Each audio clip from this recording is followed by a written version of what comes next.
تفضل. Abdullah, was that the kunya of Aisha radiallahu anha? Abdullah is the kunya of Aisha radiallahu anha. Now. Just earlier, what you mentioned about the perspectives of elders, I've seen a few videos here and there where the mother is greeted by kissing their feet. Is there any basis? Is this permissible? The mother kissing the feet of the children? No, the other way, sorry. The children from meeting them after a long time or something. Where in the Sahaba? Or No, just like general video. Okay, general. Okay, is it permissible for the children to kiss the feet of their fathers or their mothers? Yeah. We have no better and no dearer to our hearts than the Prophet Muhammad sallallahu alaihi wasallam. Is dearer and is supposed to be dearer than our fathers and our mothers. And we do have that in a case where the people from Bahrain, when they came, they kissed the Prophet sallallahu alaihi wasallam's hand and they kissed his feet. And they drank even the remaining wudu which was in the pot. After the Prophet made wudu, what remains in the pot, they drank it. And the Prophet ﷺ, he said to them, why did you do that? He said, Messenger of Allah, we've done it because we love you. He said, shall I tell you of something better that you do that will make you Allah loves you? Because he said, we love you and we hope Allah would love us because we love you. So he told them, and he directed them to do something else, which is to be good to the neighbors and other issues as well, to make them closer to Allah subhanahu wa ta'ala. Now the question still, is it permissible for me to kiss the feet of my father? We don't have that, an etiquette from the companions that they have done, or the followers to kiss the feet, but to kiss the hand is allowed. And no doubt about that. Kissing the hand of your father and your mother, but when you kiss it, don't do like these people. They kiss when they do. That's a sajda. Means sujood. Do you understand that? Give me your hand.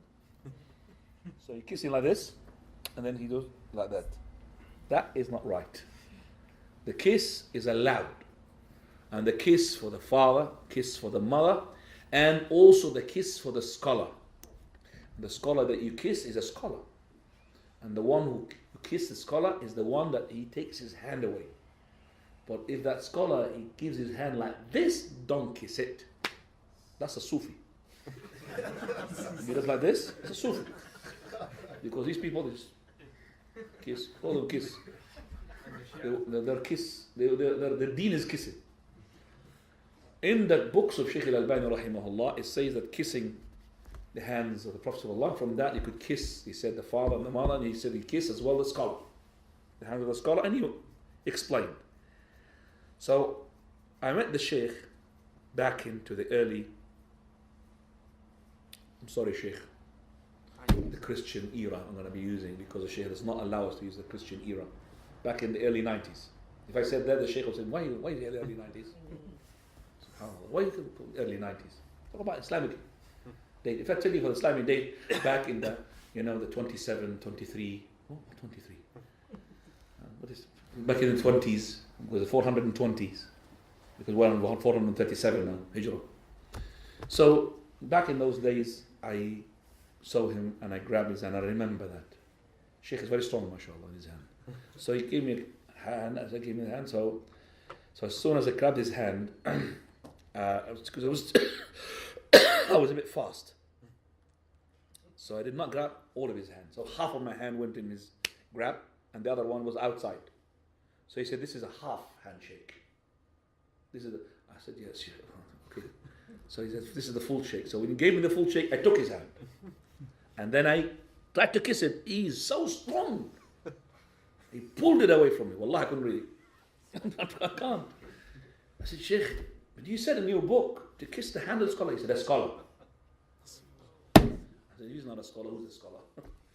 And he did not allow him to kiss him his hand. So that is the Shaykh, rahimahullah. What as I said, I saw some people. You see the Sufis, how they do? Allah musta'an. Murideen. Fadal. The author of Abdullah ibn Zubayr, when you mentioned that you never saw two women more generous, was it Asma radiallahu anha was the one who used to give straight away? There's two narrations. One which says Asma, the one you're talking about, 280, the hadith is numbering. The one who says that Asma, she's the one who gives up, and Aisha, she would I got another narration which is the opposite. That Aisha radiallahu anha is the one. Yes, that the Aisha radiallahu anha is the one that she gives straight away. But doesn't matter, this or that, both of them are good. Now, Fadal. Are there any specific punishments mentioned for not fulfilling the vow or for someone who boycotts more than 3 days? Like, is there any specific punishments or is it? Like Specific punishment, dunya-wise, there isn't.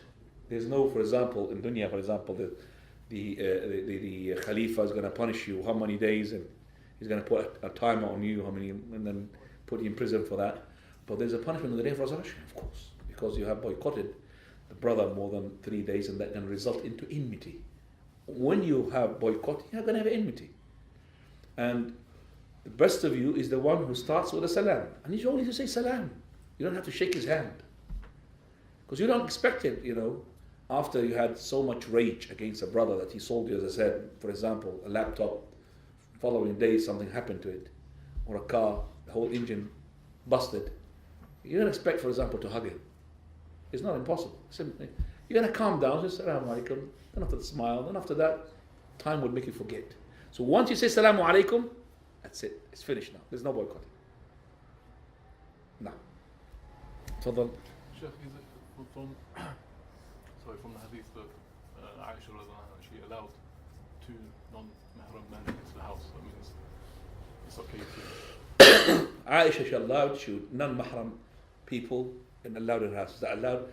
It is allowed for the women whom either they are, like for example, Aisha radiallahu anha, she's a widow on their own, or a woman whom her husband allowed her to enter men as long as there is safety, as long as there is no khalwa. Khalwa means on their own. So if a man and his wife came to visit a woman, and the wife, she opened the door, and she let the wife and her husband to come in. The husband goes to the bed, for example, the lounge, and then the wife, she comes to the other one, and no problem about that, as long as the husband allowed. Or she's on her own, she have the consent. Or to allow 2 men, as long as there is security. The 2 men are known to be righteous, 2 sheikhs or 2, no problem. As long as there is no what? Seclusion between 2 people on their own. So if there is 2 women as well, that would as well take away the khalwa. So there is safety that that man is a righteous man. As he comes as 2 women, no problem, inshallah. Now, تفضل. صليت بنا ركعتين في صلاة العشاء وتركتنا نتمم الصلاة وحدها. كيف ذلك؟ The brother is asking, I don't know if he knows English or not. تعرف إنجليزي أنت ولا متى؟ نعم. خلاص طيب. Of course. مشان أنا أقول نترجم بعدين. الجزائري؟ نعم. أي نعم. Brother from Algeria is asking, you have led us in 2 rak'ah in the prayer, and you left us alone to continue the rest of the 2 rak'ah, according to what he had said in Arabic. First of all, it looks like you are a flying customer. You've never been here before. Never, Yeah, we've done this so many times. So the brothers are used to it, alhamdulillah, because they are people educated about the sunnah. Why I pray 2 rak'ah is not because I come from a different religion. Yeah, I know. No, I'm not saying let me just because some people they think that we have a different sect. Because you ask him why. Yeah. So you need to know that when the person prays 4 rak'ah into 2 rak'ah, then there is one of the following reasons. Either he is a traveler, What's that? or we are in war. Yeah, harb, war. In war, proper war, not the war I'm talking about. Proper war, enemies outside with a shoot and we are in war. Or we are in the Hajj rituals, like in Mina, Muzdalifah, or yes. So which one of these 3 they think is suitable for me? For you, it's musafir. Khalas, I'm not in war, alhamdulillah. I'm not in Muzdalifah or Hajj or that. I'm musafir. I am a musafir. I'm a person who does not live in this place. I live far away. All right. So I come here every 2 weeks to give a lecture and go back. MashaAllah, barakallah. So alhamdulillah, brother, people of the Ahlul Sunnah, they make me to lead the prayer, knowing the fact that there will be 1 or 2 or 3 or 4 or maybe 5 or 6 puzzled. Person just before I asked me this question, he came on his own and he asked me this question. what is this type of prayer you pray 2 rak'ah? The brother just asked me him, what type of prayer is that? So alhamdulillah, we're teaching the sunnah. I said to him, okay, which masjid are you affiliated to? He said, Sunnah Masjid. I said, alhamdulillah, this is Sunnah, mashallah. This is Sunnah Masjid. But this is a prayer of the traveler. Traveler. He is not educated as you are, because you know what is a traveler. So the traveler, he has to pray 2 rak'ah. He's got no option. And this to show you as well that Ahlul Sunnah, that is the people upon the Sunnah, they don't really give any regard what the people's satisfaction. They want to satisfy Allah. So if, for example, I'm having lots of thousands of people behind me now, and I know maybe I'm gonna under the pressure, there's gonna be eruption here, or revolution against me when I do 2 rak'ah. We don't care. I'm with Allah. And I did not tell the people, I'm gonna be doing a traveler prayer. I did not. Because it's not from the Sunnah. And let me just say that I have done it. Maybe you came after I announced. So you're still gonna be puzzled as well. So there's not gonna be any point of doing it. So that is why I just pray. Because if I started telling the people beforehand, once I went to a masjid, it's called Greenwich Masjid, it's in Woolwich. It's cosmopolitan, it's a diversity of all societies there. And the person who told me to lead the prayer is the Imam himself. I said, not the Imam. The Imam told somebody to make me to lead. He was not there. But I said, if I'm going to lead, I'm going to lead 2 rak'ah. To traveler. So the brother who was there, he said, insisted that I tell the people. I said, brother, this is not from the Sunnah to tell the people. He said, tell the people. So I wait between the masalih and mafasid. Okay, I'll tell the people. And I said to them, brothers, I'm going to tell you something, but it's not from the Sunnah to tell you that. But I'm a traveler, I'm going to pray to you 2 rak'ah. You know what I said that? 2 rak'ah? We had about 60 seconds, lots of clamor, noise. People, why should somebody else to pray? Why need somebody else? And lots of people. So I led the 2 rak'ah and I finished. And still people asked, I said, you led us in 2 rak'ah because he came late. So I looked at that brother, I said, you see, I told you it's not the Sunnah. Still people are going to ask. And as well, you caused noise before we started the prayer. Well, you started the prayer and that's it. If we're going to tell the people like this, there's going to be noise. Oh, no noise. Allahu Akbar and that's it. Thumping and lumping, whether you like it or not. This is the Sunnah of the Prophet. And we have Abdullah ibn Umar. He led the people in prayer when he was a traveler. And the people behind, they were resident. When he finished his 2 rak'ah, he said, Inna qawmun sufr. We are travelers. So I made the salutation silently. Because I don't want to cause confusion. Because I said Salamu Alaikum, lots of people are on autopilot. You know what's autopilot? They press the button, autopilot. Whatever the Imam says, they will do. Autopilot. So if I said Salamu Alaikum, they would say Salamu Alaikum. And then they would, what am I doing? So I said it silently. And then I said to him, continue the prayer. I said it in 2 languages. In Arabic, who understands Arabic, and in English as well. Okay, if it was in China, I would speak it in China as well. I have to tell the people. If I tell them in Arabic, and then the Chinese, what did he say? And they might finish, Inna ala qawm, Inna ala safa. They will repeat my words. They don't know what I'm talking about. So I have to tell them what I'm doing. Alhamdulillah.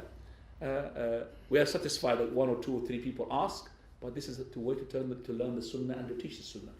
Alhamdulillah. Jazakallahu khairan. And I love, by the way, the Algerians because they are very daring.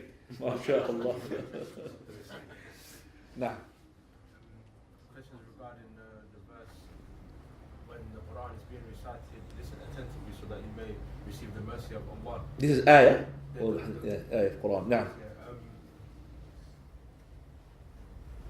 What's the question? Ista'id billah. So basically, if you're not being attentive while listening to the Quran, does that mean that you get reduced?